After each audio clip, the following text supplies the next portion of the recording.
Bienvenue dans le Grand Frisson, l'émission qui vous parle en direct de demain.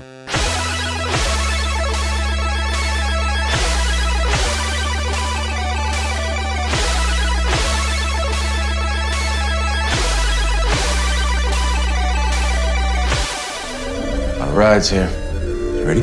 Car aujourd'hui, nous nous projetons dans l'avenir entre vision prophétique, innovation technologique et génération future. Hello, I am Baymax, your personal healthcare companion. Hey! Nous attaquerons avec Jupiter, le destin de l'univers, l'inestimable épopée SF de Wachowski. What about the girl? Still alive. Bring her to me. Puis nous enchaînerons avec une virée au Paris Image Digital Summit pour rencontrer des créateurs qui bâtissent aujourd'hui le cinéma de demain. Yeah, I haven't actually got into the suits or anything yet. Enfin, nous nous intéresserons à notre descendance avec 3 films qui marquent la fin de l'innocence. Close to it. Alors ouvrez grand vos yeux bioniques, qu'on titille vos nerfs optiques et asticote votre processeur.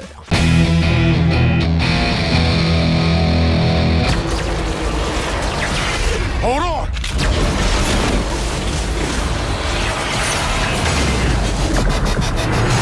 Lorsque vous découvrirez cette émission, il y a fort à parier que Jupiter, le destin de l'univers, soit déjà l'objet de railleries et de critiques assassines. Ce qui est logique puisque le film est imparfait, mais ce qui est aussi paradoxalement souhaitable. Do you know what this will do to people when they find out the truth?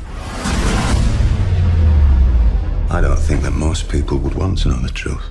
I do. Car à l'heure où la planification des productions à la chaîne des Marveleries est source de louanges, à l'heure où la promotion des reboots capitalise sur la nostalgie de franchises établies, bref, à l'heure des blockbusters insipides vantant la médiocrité consensuelle comme seule valeur fédératrice, le petit dernier des Wachowski s'impose comme un objet iconoclaste, aussi audacieux que clivant. Here we go.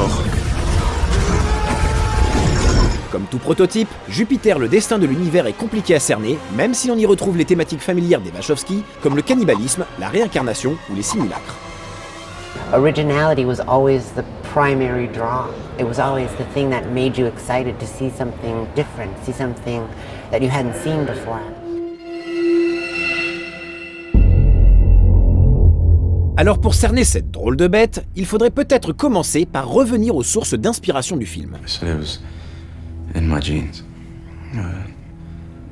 Defect of my genome engineering. Could explain a lot of things about me. Même s'il rend hommage à Brésil le temps d'une séquence surréaliste, Jupiter, le destin de l'univers est surtout un rejeton de la génération Métal Hurlant et plus spécifiquement d'Alejandro Jodorowsky. Le film s'inscrit en effet dans la lignée des space opéra gothiques flamboyants du type Métabaron. In the history of transportation, that every single era or epoch, whether you're talking about liveries or chariots or carriages or boats or cars or planes or trains, they're always a level of exquisitely designed ones, especially the rich people. I mean, rich people always travel in amazing aesthetic style. And so, because this is an exploration of class, we were also curious about the spaceships for the super rich. What do they look like? Mais la direction artistique fait également une révérence aux dunes avortées de Jodorowsky à travers le design des gardes du méchant, identique au costume SM conçu par Moebius. Enfin, aussi mystique et anarchiste qu'une œuvre de l'auteur de l'Incal, Jupiter, le destin de l'univers manie les ruptures de ton avec la même audace, alternant comédie, SF anxiogène, diatribe radicale envers le capitalisme et romance pour jeunes filles. Your Majesty, I have more in common with a dog than I have with you. I love dogs. I've always loved dogs. La seconde source d'inspiration de Jupiter, le destin de l'univers, est d'ailleurs à destination de ces dernières. Car le film est également une lecture postmoderne du conte de fées qui revitalise les archétypes de ces récits séculaires. It's gotta be a dream. Holy crap. Un parti pris judicieux et inédit puisque jusqu'à présent, les space opéras s'adressaient en priorité à la gente masculine. Kind of the beginning where we're like, hey, how about this modern Cinderella whose life is full of drudgery and a crazy family, and she goes off into space and goes on this crazy Wizard of Oz odyssey to learn things about herself.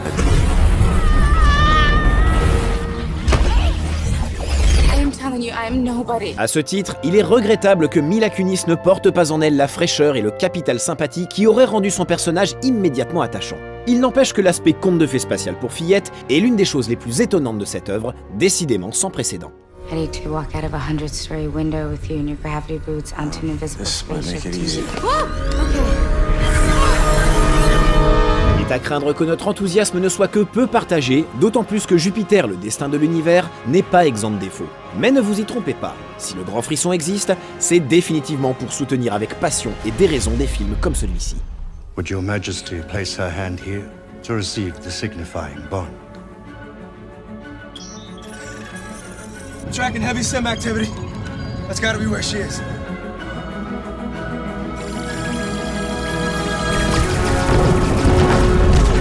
Cover me!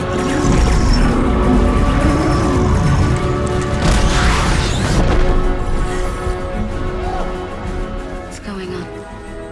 What was that?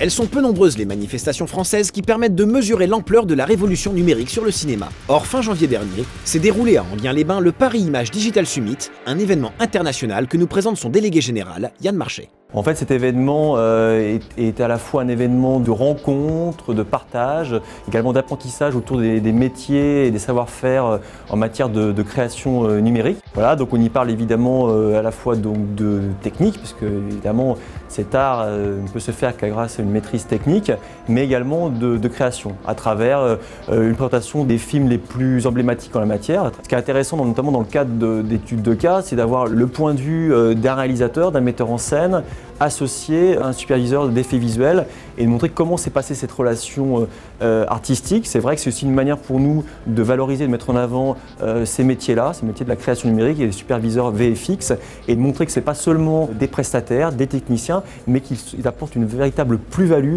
à la création d'un film. Le Paris Image Digital Summit s'est étalé sur 2 jours très denses, avec une série de conférences qui allaient des trucages à l'ancienne d'Interstellar. One of the most popular characters from the film is Tars, the robot. And when I read the script of the movie, I said to Chris, well, what's this robot going to look like? And he said, well, I think it's going to look like a giant metal hinge, like an abstract sculpture. And I said to Chris, well, we can do this all with computer graphics. And he said, no, I want this to be real. I want a real robot on the set as part of the cast.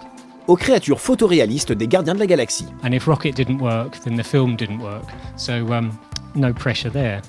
The initial process for us in actually winning the work was to do a test for Marvel, where they gave us some storyboards of a sequence which had Rocket and Groot, and they asked us to animate it and visualize it with our own interpretation. Oh, yeah. Cet événement était également l'occasion de rendre justice à ces artistes de l'ombre avec le Génie Award, un prix décerné par un jury composé notamment des réalisateurs Yann Kounen, Olivier Mégaton et Mabrouk El Mechri. De manière très, très étonnante, on n'avait pas de prix, les Césars ne récompensent pas les superviseurs VFX, alors que c'est le cas par exemple aux Oscars, aux BAFTA et même en Europe, au Donatello ou même les Goya, je crois.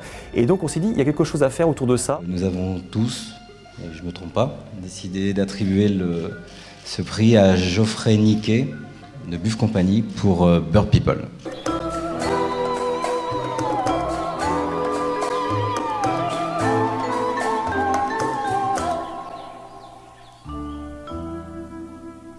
C'est au Paris Image Digital Summit que nous avons rencontré Duncan Burbidge, l'un des dirigeants de The Third Floor, une compagnie à la pointe de l'innovation cinématographique. So it started out very humbly, a bunch of previous artists all brought together independently to work on Star Wars Episode 3 out at Skywalker Ranch. And the previous team were situated on the 3rd floor of the ranch, one above George Lucas's office. And after they finished that film, these 6 guys said, you know what, that was a lot of fun. We want to do more of that.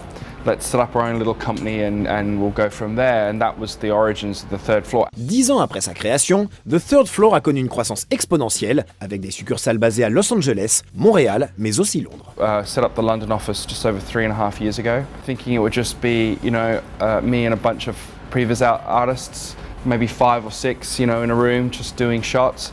And it quickly expanded. and we're sitting at like 50 artists at the moment. Le travail de The Third Floor recouvre toute la conception des films, à commencer par la pré-production. I mean, the real seed of it is obviously the pre-visualization. So we have a team of asset builders that create CG assets. They're very generally low resolution. The asset builders are trying to interpret what's in the script, or the director's trying to tell them, or the production designer is talking about, and trying to collate all this information into something that's tangible. And then we have shot creators or previs artists, and they go in, they take those assets and they animate them essentially, and they work extremely quickly. So where a visual effects artist might have weeks of animating a shot, our team get a day at best, sometimes less. Destiné à tous les départements, des décorateurs au chef opérateur, ces brouillons de films en images de synthèse se déclinent parfois ensuite en TechViz. So it's really a way of us breaking the previs we've created down into something tangible, so the production team can actually recreate it. So, you know, things like on-set diagrams, we might do sort of overhead plan maps, so the cameraman can say, okay, the camera's here, it's booming up to 10 foot high, this is the sort of speed, this is the framing the director kind of wants to end up with.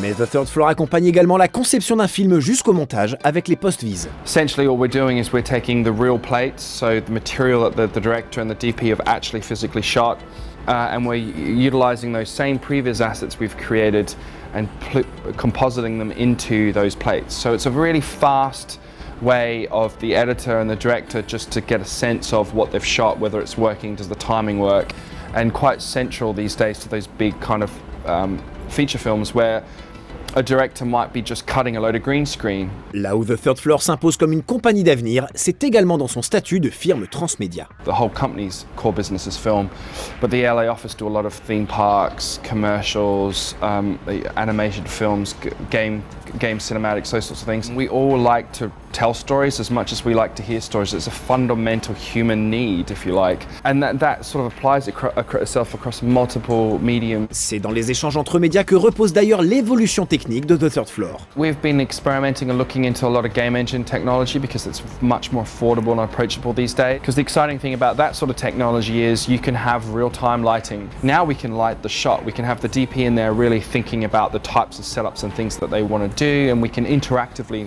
adjust that. It really comes back to this whole thing of virtual production.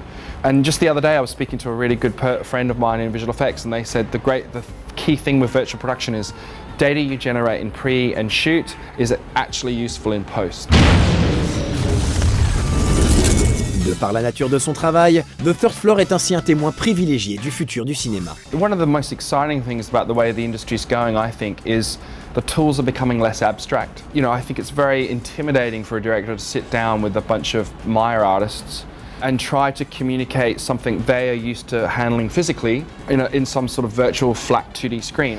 But now we have things like, you know, virtual cameras and performance capture and VR now as well, where we can just, you know, allow the director to utilize the tools that they're used to and start getting a little bit more physically interacted with the world that they're trying to create. And what's really exciting for me is now it really comes back to the story. If you look at a film like Gravity, it didn't have the massive budget of some of the big blockbuster films. It was made on a very tangible budget, but very focused on the story, and all the visual effects, as amazing as they were, played in support of that, and I think that was the real success.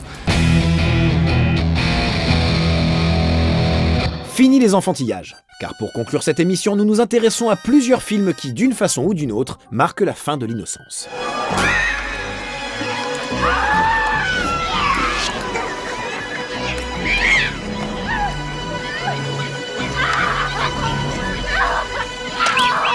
Après avoir sorti From Beyond nos portes de l'au-delà en octobre dernier, l'éditeur Sidonis nous gratifie de Dolls les poupées, un autre film de Stuart Gordon qui n'avait jamais été exploité en Blu-ray et DVD en France. Malheureusement, encore une fois, on peut regretter que le disque soit exempt de tout supplément digne de ce nom.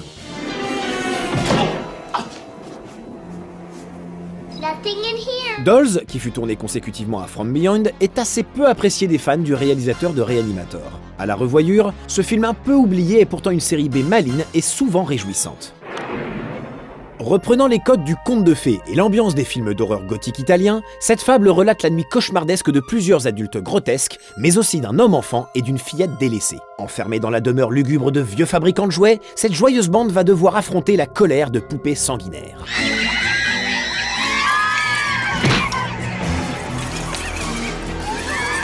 Avec son ton satirique habituel, Stuart Gordon construit un récit initiatique plus à destination des parents que des chérubins. Chaque séquence horrifique fonctionne en effet comme un jugement cruel et jouissif de tous les travers des adultes. Come on, hand her over. She's my kid. Being a parent is a privilege, David, not a right. Who the hell do you think you are? Such persistently quaint terminology. Un ton moral mais jamais moralisateur, volontiers mal poli et agrémenté de magnifiques trucages image par image signés du regretté Dave Allen. Bref, tous les ingrédients nécessaires pour faire de Dolls un petit plaisir goulayant de la série B.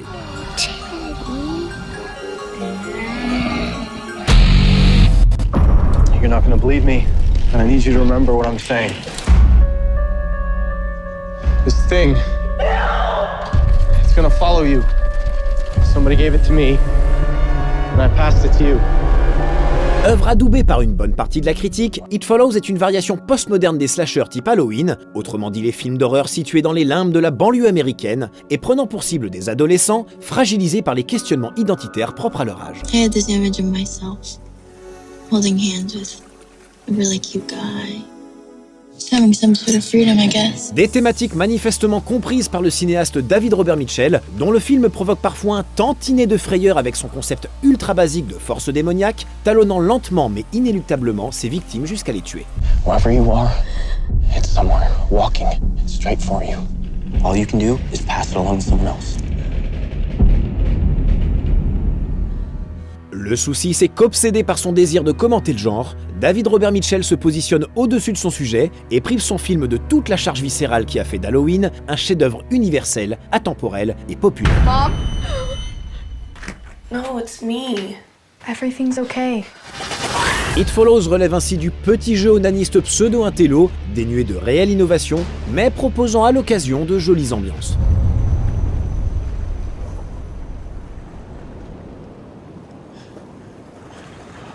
Autant dire que si vous préférez vivre un film plutôt que de l'analyser, il y a peu de chances que It Follows vous convienne.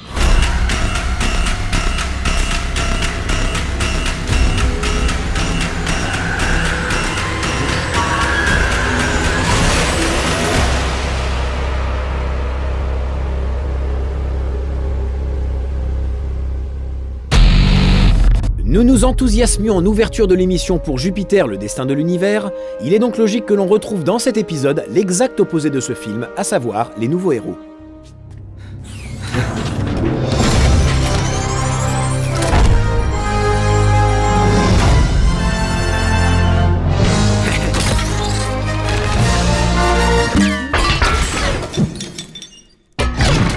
Conçus au sein des studios d'animation Disney, mais adaptés d'un comics Marvel méconnu, ces nouveaux héros, qui narrent la formation d'une équipe de super-héros conduite par un adolescent endeuillé, est un blockbuster qui sent bon le propre, qui reste toujours bien dans ses marques et qui ne choquera personne. Harry baby. Harry baby. Bref, un produit sous vide, sans âme et sans audace, qui désamorce tout ce qui risquerait d'être émotionnellement trop fort avec de petites blagues inoffensives. Un film formaté qui rassure les consommateurs les plus frileux en reprenant le même final que celui de toutes les productions Marvel depuis Avengers, passage à travers une porte interdimensionnelle compris. On a scale of 1 to 10, how would you rate your pain? Si un ordinateur pouvait à lui seul produire un film, il y a des chances qu'il ressemblerait à ces nouveaux héros. Pour notre part, on espère que ce ne sera pas le cinéma du futur. Sinon, on vous prévient tout de suite, on se casse à l'autre bout de la galaxie avec la petite Jupiter. Voilà, le grand frisson, c'est terminé pour aujourd'hui. It's time we were heading back to the real world. Like now. Pour résumer, par les temps qui courent, allez voir Jupiter, le destin de l'univers relève de l'acte militant. Et l'on vous invite à faire un tour sur les sites internet officiels de The Third Floor et du Paris Digital Summit pour mieux comprendre ce que sera le cinéma du futur. La semaine prochaine, nous mettrons un bon coup de fouet à l'espionnage de papa en compagnie du réalisateur Matthew Vaughn.